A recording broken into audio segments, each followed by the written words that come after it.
So today we are going to start with chapter 5 Riba and its types.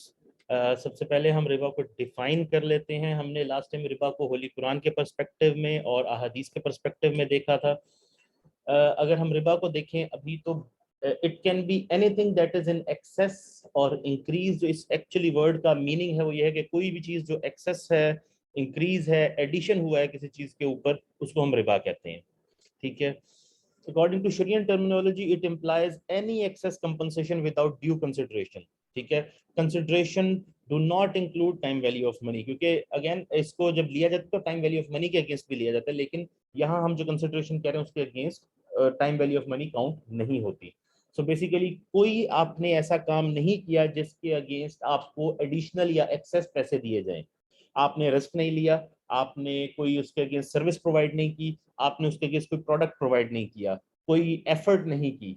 So that is why, क्योंकि कोई consideration नहीं है जिसके against payment की जाए एक्सेस के अंदर, इसीलिए रिबा को अलाउ नहीं किया जाता। इसलिए एक्सेस इस मामले में अलाउड नहीं। जैसे कि सेल में एक्सेस अलाउड है क्योंकि आपने प्रोडक्ट के अगेंस्ट रिस्क भी लिया। अगर आपके प्रोडक्ट सेल कर रहे हैं तो आपने लिया, आपके पास अगर डैमेज हो जाए तो रिस्क भी ले रहे हैं। अगेन उसके साथ आप कोई ना कोई एफर्ट कर रहे हैं, खरीद के ला रहे हैं, आगे बेच रहे हैं, एफर्ट कर रहे हैं, या सर्विस इवन प्रोवाइड करें तो आप कोई ना कुछ उसके लिए काम करके दे रहे हैं। यहाँ कोई कंसिडरेशन इस तरह की नहीं अलाउड, क्योंकि आप कुछ ऐसा नहीं कर रहे।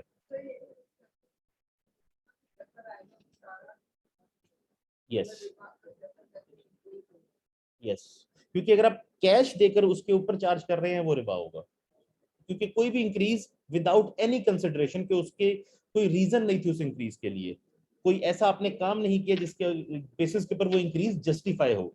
आपने सिर्फ पैसे आपके पास थे, आपने उसको आगे दे दिया और उसके ऊपर एडिशनल चार्ज कर लिया। क्योंकि हम पहले अगर आप देखें तो हम ये पढ़ के आए हैं कि होली कुरान के अंदर भी ये कहा गया है कि ये जो सीड तुम बोते हो इसको क्या तुम उगाते हो या हम उगाते हैं। तो जब हम वेल्थ के पर्सपेक्टिव में देखते हैं कि वेल्थ जब अल्लाह कहता है कि सारी मेरी है और मैंने तुम लोगों को दी है, तो जब आप उसमें से आगे दे रहे हैं और उसके ऊपर अर्न करते हैं, पैसे के ऊपर और पैसा बनाते हैं, इस चीज को अलाउ नहीं किया गया कि आप कोई रिस्क नहीं ले रहे। अगेन ये नहीं है कि अगर पैसे उसके डूब गए तो आपके भी डूब जाएंगे। आपने अपने वो उतने लेने हैं, उसके बिजनेस में लॉस हो, उसके बिजनेस में प्रॉफिट हो, आपने अपने पैसे पूरे लेने हैं। तो इसी वजह से इसको अलाउ नहीं किया गया एक्सेस को। The definition of riba is derived from the Holy Quran and is unanimously accepted by all Islamic scholars. ठीक है। अब इसके अगर हम क्लासिफिकेशन करें तो हमने लास्ट टाइम भी डिस्कस किया था, इसकी बेसिकली दो टाइप्स हैं, रिबा अल नसाया या और रिबा अल फजल। ठीक है। रिबा अल नसाया के डिफरेंट नेम्स भी हैं, इसको रिबा अल कुरान भी कहा जाता है, इसको रिबा अल जहालिया भी कहा जाता है। अगेन क्योंकि ये वो रिबा है जिसके बारे में कुरान पाक में जिक्र आया है। ठीक है। और इसको रिबा अल जहालिया इसलिए कहा जाता है कि इन द टाइम्स ऑफ जहलिया ये बेसिक प्रोमिनेंट डार्क जिसका जो था ना रिबा की टाइप थी, इसको रिबा कंसीडर किया जाता था इन जाहिलिया एज वेल, इसलिए रिबा अल जाहिलिया भी कहा जाता है। देन कम्स इन रिबा अल फजल। रिबा अल फजल को रिबा अल फजल, रिबा अल फजल कह लें या फजल कह लें, या इसको रिबा अल हदीस भी कहा जाता है, क्योंकि इसका जिक्र सिर्फ अहदीस के अंदर आया है, ये कुरान पाक से डिराइव्ड नहीं है। रिबा अल निसाया से स्टार्ट करते हैं। Riba an-nasaya is defined as excess which results from predetermined interest, sood, which a lender receives over and above the principal, rasul mal, in any loan transaction. ठीक है। इससे रिलेटेड अगर आपको याद हो तो हमने अहादीस के अंदर जो देखा था वो यही था कि डेफरमेंट के अंदर रिबा है। जब भी आप कुछ चीज डेफर कर देंगे, इवन सेल परचेज कुछ चीज अगर आप डेफर कर रहे हैं उसके अंदर रिबा का चांस है। तो जब आप कोई एक चीज डेफर करते हैं, कोई चीज डेफर कर रहे होते हैं, उसके अंदर रिबा इन्वॉल्व हो सकता है। ये जरूरी नहीं है हर चीज में हो जाए, लेकिन हो सकता है। ठीक है।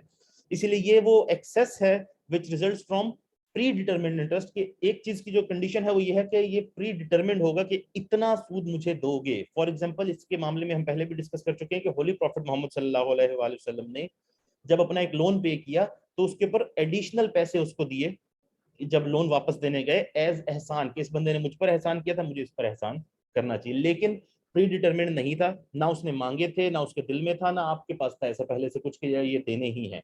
तो एक इसमें जो इंपॉर्टेंट चीज है कि प्री डिटरमिन के लिए इतने पैसे तुम मुझे दोगे। यहाँ तक कि मैंने आप सबसे शायद शेयर भी किया हो कि जैसे इंडिया है, ये इस कॉन्टेक्स्ट के अंदर या ये जो लोकल मनी लेंडर टाइप के होते हैं, यहाँ जैसे इंडिया में इसको कहा जाता है ब्याज, ब्याज पर पैसे लेना। ठीक है। ब्याज बेसिकली इंटरेस्ट है। ठीक है। तो होता ही है कि अगर आपने 1 लाख रुपया लेना है और उसके ऊपर 10,000 रुपया इंटरेस्ट या ब्याज बनता है, तो वो आपको 90,000 देगा। वो कहेगा जी 10,000 ब्याज का मैंने काट लिया, वो आपको इंटरेस्ट काट के बाकी के पैसे देता है इनफैक्ट। ठीक है, सो दैट इज वाई ये जो प्री डिटरमिन्ड सूद है, प्री डिटरमिन्ड इंटरेस्ट है, इसको अलाउ नहीं किया गया। जो ओरिजिनल प्रिंसिपल होता है उसे हम रसूल माल कहते हैं। This is the real and primary form of Riba, ये वही असल और प्राइमरी फॉर्म है जिस फॉर्म के अंदर रिबा आता है। Since the versus of the holy Quran have directly rendered this type of riba as haram, it is also called riba al-Quran, and similarly since only this type was considered as riba in the dark ages, so it has earned the name of riba al-Jahiliya as well, क्योंकि वो इसी को रिबा समझते थे। वो जो रिबा अल-फद्ल है basically उसको रिबा समझा ही नहीं जाता था, क्योंकि वो एक डिफरेंट चीज है, वो कमोडिटी से रिलेटेड हो जाता है, तो उसको रिबा ही नहीं समझते थे, वो उसको जस्ट बाइंग परचेसिंग और सेलिंग के कॉन्टेक्स्ट के अंदर लेते थे। अगेन इससे रिलेटेड जो कुरान पाक के अंदर वर्ड्स आए हैं, ये सूरह बकरा से ही again, O you who believe fear Allah and give up but still remains of riba if you are believers, but if you do not give it up then listen to the declaration of war from Allah and his messenger. However, if you repent, yours is your principle, neither wrong nor be wronged. If there is one in misery, then the creditor should allow deferment till his ease, and that you forego it as alms is much better for you if you really know. Be fearful of a day when you shall be returned to Allah. Then every person shall be paid in full what he has earned, and they shall not be wronged. ठीक है, ये chapter 2 verse 278 से 281 तक है। ये clearly हमने इसको thoroughly discuss भी किया हुआ है, you already know the meaning of this. These verses clearly indicate that the term riba means any excess compensation over and above the principal amount in any loan transaction. However, the Quran has not altogether forbidden all types of excess, as it is present in trade as well, whereas it is permissible. तो ये चीज भी यहाँ clear हो जाती है कि हर तरह की एक्सेस को बैन नहीं किया गया, सिर्फ पैसे देकर उसके ऊपर जो एक्सेस लिया जाता है, लोन देकर उसके ऊपर जो एक्सेस लिया जाता है, उसे बैन किया गया है।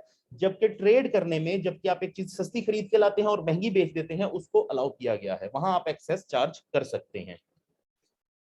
In the dark ages, the Arabs used to accept riba as a type of sale, which mistakenly is also being accepted in the present era too.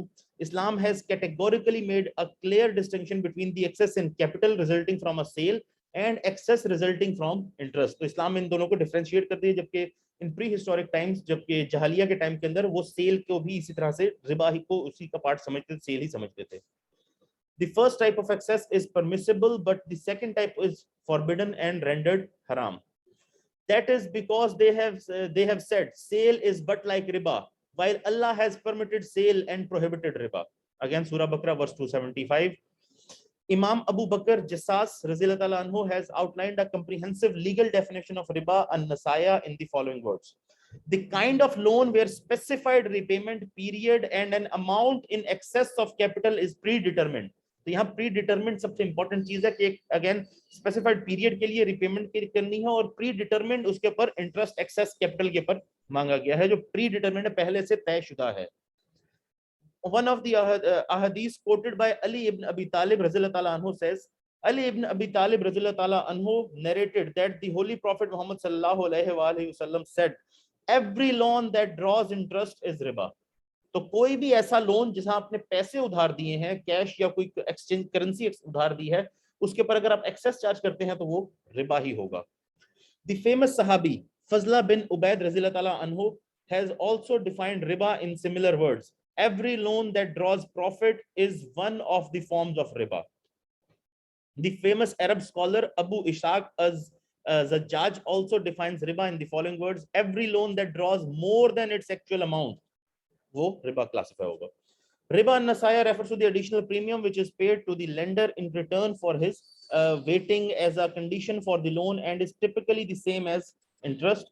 The prohibition of riba an-nasaya is one of those issues which has been confirmed in the revealed laws of the Prophet Muhammad sallallahu alaihi wasallam. और again profit जो इससे पहले भी आए हैं हमारे अल्लाह अन्हु, जैसे कि हजरत ईसा है, हजरत मूसा, जितने भी प्रॉफिट्स पहले आए हैं उनको भी हमेशा से इंटरेस्ट बैन ही किया गया है। फॉर एग्जांपल अगर हम ओल्ड टेस्टामेंट्स के अंदर से देख लेते हैं कि रिबा को जहां हराम किया गया, तो एक्सोडस के अंदर चैप्टर 22 वर्स 25 के अंदर, लेविटिकस के अंदर चैप्टर 25 वर्स 35 से 36 में, ड्यूटरोनोमी के अंदर चैप्टर 23 वर्स 20, पेसल्म्स में से चैप्टर 15 वर्स 5, प्रोवर्ब्स में चैप्टर 28 वर्स 8, नहमिया के अंदर चैप्टर 5 वर्स 7 एंड एज़ेकिएल के अंदर चैप्टर 18 वर्स 8, 13, 17 and 22 चैप्टर 22 के अंदर verse 12. The Quran has also stated the prohibition of riba in various verses and has warned those who persist in practicing it of a war which is certain to be declared on them by Allah himself and his messenger, and has seriously threatened those engaged as writers, witnesses, dealers in riba transaction. These verses and hadiths are discussed at length, ठीक है, जो हमने already किया भी और आगे भी ये डिस्कस होने वाली हैं, कि कोई अगर इसको लिखता है, इसके अंदर विटनेस बनता है, इसके अंदर जो दोनों पार्टीज हैं तमाम इक्वल हैं, और अगेन अल्लाह ने इसके अगेंस्ट वॉर डिक्लेयर की है. According to the above definition of riba al-nasaya, the giving and taking, paying and receiving of any excess amount in exchange of a loan at an agreed rate is included as interest, regardless of whether it is at a high or a low rate. It has been proven through hadith that the Holy Prophet Muhammad sallallahu alaihi wasallam paid excess at the time of loan repayment, but since this excess was not agreed, therefore it cannot be called interest. This clarifies that the word draws in the hadith defines every loan that draws interest in is riba. So ये चीज बड़ी clear हो गई कि ये जो draw है कि मतलब जबरदस्ती लिया जा रहा है, पहले से तयशुदा है, इसके ऊपर पाबंदी है. अब इससे कोई फर्क नहीं पड़ता, जैसे कि कहा जाता है कि जी ये ज्यादा चार्ज कर रहे हैं या कम चार्ज करें तो कोई बात नहीं. लेट्स सपोज अगर 1% चार्ज करें तो बहुत थोड़ा सा चार्ज हो रहा है, और 20% चार्ज करें तो बहुत ज्यादा चार्ज हो रहा है. इस्लाम में ऐसी कोई डिफरेंशिएशन नहीं है कि जी 1% कर लें तो अलाउड है. यहाँ पर टोटली बैन है, दैट मीन्स टोटली बैन है. 1% भी उतना ही गुनाह आपको दे रहा है जो आपको ज्यादा दे रहा है. जितना ज्यादा चार्ज करो उतना आपको गुनाह बढ़ता जाएगा, लेकिन अगेन 1% से आपको गुनाह बहुत ज्यादा कम नहीं हो जाता. In short, due to this, Imam Abu Bakr Jassas has added the word predetermined. मैंने आपको बताया predetermined बहुत important है to the definition. The fact that riba an-nasaya is categorically haram has never been disputed in Muslim community. इसके ऊपर कभी कोई dispute नहीं रहा जो रिबा नसाया है इसके पर्सपेक्टिव के अंदर.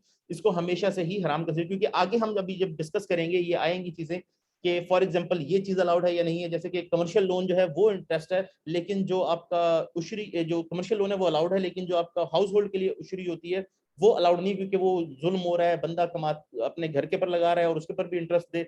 जबकि कमर्शियल में तो उसने बिजनेस करना है, प्रॉफिट कमाना है, उसमें से इंटरेस्ट देना है, तो वो तो दिया जा सकता है. तो आगे इस तरह की सारी डिस्कशंस और इसके अगेंस्ट डिफरेंट उलमा के जो ओपिनियंस हैं वो भी मैं आपसे भी शेयर कर दूंगा. इस कॉन्टेक्स्ट में इसको डिस्कस करने का पर्पज ये है कि जो जो इंटरेस्ट से रिलेटेड रूलिंग्स हैं वो सब आपको क्लियर कर दी जाए. In short, riba interest of today considered to be pivotal to the human economy and features in discussion in problem of interest is nothing but this riba, जो आज human economy के अंदर बहुत इंपॉर्टेंट है कि जिसके बगैर डेवलपमेंट नहीं हो सकती, इंडस्ट्रियलाइजेशन नहीं हो सकती. जो हम ये इंटरेस्ट का वर्ड यूज कर रहे हैं ये वही रिबा है जो इस्लाम के अंदर बैन किया गया है.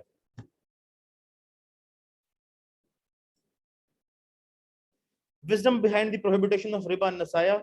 ओके, होली कुरान से अगर आप देखें तो होली कुरान के अंदर और होली प्रॉफिट मोहम्मद सल्लल्लाहु अलैहि वसल्लम की सेइंग्स के अंदर भी कोई ऐसी स्पेसिफिक रीजन नहीं दी गई दैट पॉइंट्स आउट के रिबा को क्यों हराम किया गया है. ठीक है, again however various malfunctions are apparent as a result of the indulgence in riba based activities. कि अगेन उसके जो प्रॉब्लम्स हैं वो वैसे विजिबल हैं, लेकिन वैसे कोई रीजन एज सच प्रोवाइड नहीं किया गया, लेकिन उसको अगर आप देखें तो उससे आप रीजन डिराइव कर सकते हैं.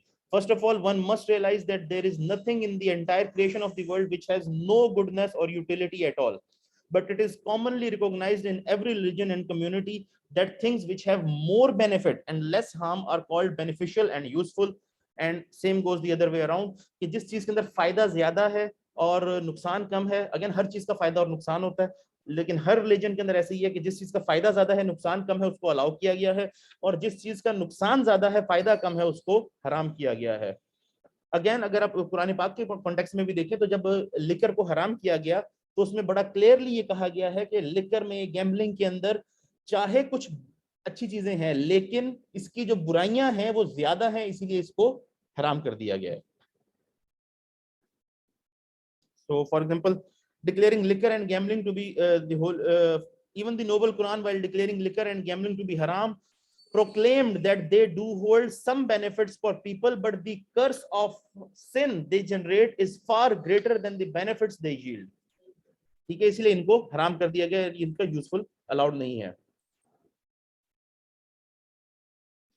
और रिबा निसाया के अंदर भी कोई डिफरेंस नहीं है, क्योंकि इसका जो नुकसान है वो सोसाइटी के लिए ज्यादा है, अमीर अमीर से अमीर तर होता जाता है, और इस्लाम के अंदर ये अलाउड नहीं है, और इससे जो गरीब है वो अगेन उसको नुकसान हो रहा है। तो इस वजह से इसको बैन किया गया है, क्योंकि इस सोसाइटी के लिए अच्छा नहीं है।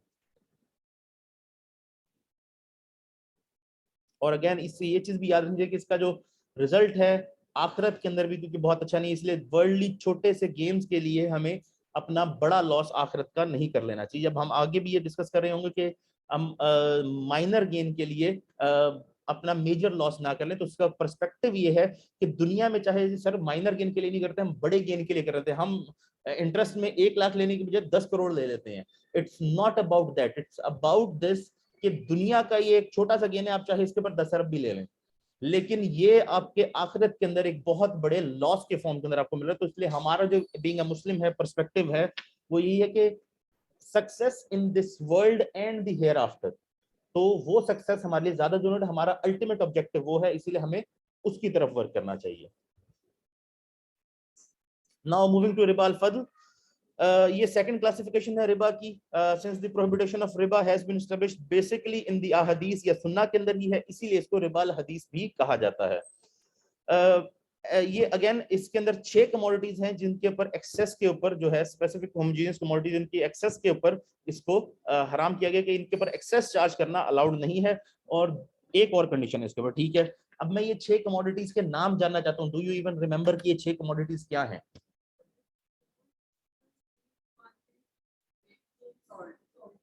यस, ये एक्चुअली मैं इसलिए पूछूं क्योंकि ये इंपॉर्टेंट है, ये आपको आनी चाहिए, बहुत इजीली आप रिमेंबर भी रख सकते हैं इन चीजों को, जैसे गोल्ड सिल्वर बंदे को इजीली याद रहता है। सॉल्ट भी ओल्ड टाइम्स के अंदर बेसिकली करेंसी की तरह ट्रीट होता था। एक्चुअली ये जो 6 कमोडिटीज है ना ये बड़ी इंपॉर्टेंट है। अगेन अभी तक एक क्वेश्चन मैं एक्सपेक्ट कर रहा था क्लास से, मेरे पास अभी तक किसी भी क्लास से नहीं आया ये क्वेश्चन, लेकिन जो पॉइंट है इन 6 कमोडिटीज का, अगर आप इन 6 कमोडिटीज को गौर से देखें, ये 6 की 6 कमोडिटीज वो हैं जो एज करेंसी भी यूज हो सकती है।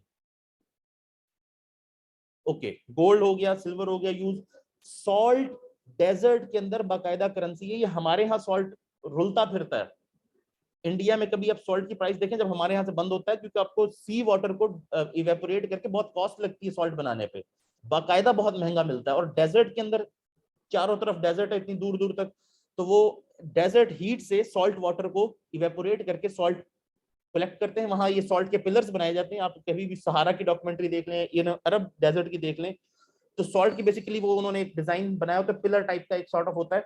ये बाकायदा करेंसी के तौर पे कैरेवान्स अपने साथ लेकर जाते हैं, कहीं पर अगर पेमेंट करनी पड़ जाए तो सॉल्ट पिलर देकर एज अ करेंसी पेमेंट होती है उसकी, क्योंकि ये इसकी बड़ी डिमांड है, एनिमल्स के लिए चाहिए, ह्यूमंस के यूज के लिए चाहिए, तो सॉल्ट के पिलर्स होते हैं और एज करेंसी ट्रीट होते हैं वो, ठीक है। ये सॉल्ट इस तरह के लोगों के लिए, डेजर्ट पीपल के लिए बाकायदा करेंसी है। और एक मजे की चीज, करेंसी का एक फीचर होता है कि ऐसी चीज होगी जो बहुत इजीली डिस्ट्रॉय ना हो, कुछ लाइफ हो उसकी, पड़ी पड़ी खराब, और salt it does not get destroyed, वो खराब नहीं हो सकता, ठीक है। दूसरी चीज जो है वीट, बार्ले, अगेन ईटेबल्स हैं जो कि स्टोर किए जा सकते हैं, लाइक 2-4 साल भी स्टोर किया जा सकता है इन्हें, तो इनकी एक लाइफ अच्छी है जिसमें स्टोर किया जा सकता है इस चीज को। और अगेन करेंसी की जो दूसरी सबसे इंपॉर्टेंट फीचर होती है, आप किसी को दें और वो एक्सेप्ट कर ले, ठीक है। आप किसी को अगर कोई एक पर्टिकुलर चीज आपके पास है जो आप देंगे, अब लेट्स सपोज के मैं किसी को ऑफर करता हूं, ये लैपटॉप ही अगर मैं ऑफर करता हूं, लेकिन अगर उसका इसके साथ कोई ताल्लुक नहीं, उसको ये यूज नहीं करना आता, क्या वो एक्सेप्ट करेगा? नो। अच्छा, उस दौर में वैसे शुगर नहीं थी इस तरह जो आज हमारे पास इस फॉर्म में शुगर आती है ना, उस फॉर्म में शुगर नहीं होती थी। अगर आप वो देखिए, आप वो टाइम पीरियड इमेजिन करें डेजर्ट के मिडल में, अगेन, और शुगर का कॉन्सेप्ट नहीं था, मे बी गुड़ का था कि नहीं आई डोंट नो, लेकिन शुगर ये बाद में ब्रिटिश ने यहाँ पर जब स्टार्ट किया तो ये उस दौर का इन्वेंशन है। अब इसी के साथ यही पॉइंट आने वाला है आगे के, शुगर नहीं लेकिन राइस अगर मैं कहूँ तो उसकी भी लाइफ लॉन्ग है, एक्सेप्ट भी हो जाएगा हर जगह के ऊपर, तो उसके ऊपर क्या रूलिंग है फिर,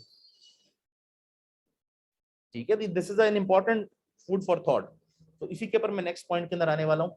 तो व्हीट बार्ले का सबसे इंपॉर्टेंट चीज है कि जिसको भी देंगे या तो वो खुद कंज्यूम कर सकता है, या उसके लिए मजे की बात यह है कि उसको नहीं चाहिए खुद, वो आगे मार्केट में बेच सकता है, तो कोई भी एक्सेप्ट कर लेगा। इट इज नॉट लाइक कि वो एक्सेप्ट नहीं करेगा, ठीक है ना। अगर कोई ऐसी चीज है जो कि मतलब हर कोई यूज नहीं कर सकता, ठीक है, तो वो हर कोई एक्सेप्ट भी नहीं करेगा ना। दैट इज द इशू कि वो कुछ लोग यूज करते हो। अब ऐसी कुछ इसकी एग्जांपल सोचनी पड़ेगी, सब मेरे माइंड में आ नहीं रही, जो कि हर कोई यूज ना करता हो, जो हर कोई एक्सेप्ट नहीं करेगा। ओके, फॉर एग्जांपल मैं शेविंग फोम अगर आपको दूं कि जी ये ले लें और मुझे ये चीज दे दें, अब वो हर कोई तो नहीं यूज कर रहा ना, ठीक है। हाँ, वीट हर किसी ने यूज करनी, और मजे की बात उसको नहीं चाहिए, मार्केट में बेच देगा। एज करेंसी यूज किया जा सकता है वीट को, ठीक है। इनफैक्ट आज से कुछ साल पहले तक, 50-60 साल पहले तक, ये जैसे ब्रिटिश टैक्स लेते थे या ये जो मुगल गवर्नमेंट वगैरह टैक्स लेते थे, तो टैक्स में वो जो चुंगी होती थी, वो जो लगान है, वो किस तरह ली जाती थी? Yes, not in the form of currency. जो किसान है उसने अगर वीट उगाई है, तो वीट का एक थैला, ये चुंगी जिसे कहते हैं हम, चुंगी बेसिकली है वो जो एक चुंगी उसमें से ले लेते थे। ये टैक्स होता था एक, अगर वो रेडी या कोई जा रही है कार्ट, तो उसके अंदर से ये चुंगी जो ले ली जाती थी, ये चुंगी वसूल की चुंगी यहाँ हमारे यहाँ अक्सर आप देखेंगे होती हैं। ये उसी कॉन्सेप्ट की ड्राइवेशन है कि वो एक चुंगी वहां से ले लेते, ये टैक्स था। ये टैक्स के तौर पर उसमें से निकाल के रख लिया जाता था, ठीक है। तो tax in the form of grain भी लिया जाता था, तो ये करेंसी के तौर पर ट्रीट होते हैं, ठीक है। और डेट भी एक ऐसा फ्रूट है जिसको आप स्टोर कर सकते हैं कुछ अर्सा, अगर वेट फॉर्म में नहीं तो ड्राई फॉर्म में तो स्टोर हो जाती है और अच्छी लाइफ होती है उसकी। मैं आपको अगर बनाना ऑफर करूंगा, that would be a different thing, उसकी लाइफ वही 1 हफ्ता है। हालांकि अगर कच्चा बनाना तो अच्छी देर स्टोर किया जाता है, लेकिन यूजुअली हर फ्रूट इस तरह नहीं किया जा सकता। लेकिन डेट्स का ये जो, अब डेट्स के साथ फिर रेजिन भी स्टोर किए जा सकते हैं, तो उसके ऊपर क्या रूलिंग होगी? तो आगे हम इसी के ऊपर आते हैं। इन चीजों को अगर आप नोटिस करें, ये 6 वो चीजें हैं जो एज करेंसी भी ट्रीट हो सकती हैं, और दूसरी चीज लंबी लाइफ है स्टोरेज की, और हर कोई एक्सेप्ट कर लेगा, इसलिए ये करेंसी के अंदर फिट हो गए। दूसरी चीज, या तो ये वेट की बेसिस के ऊपर होंगी या वॉल्यूम की बेसिस के ऊपर होंगी, तो इनको और किसी तरह तोला नहीं जा रहा होगा, या वेट की बेसिस पे या वॉल्यूम की बेसिस के ऊपर, ठीक है।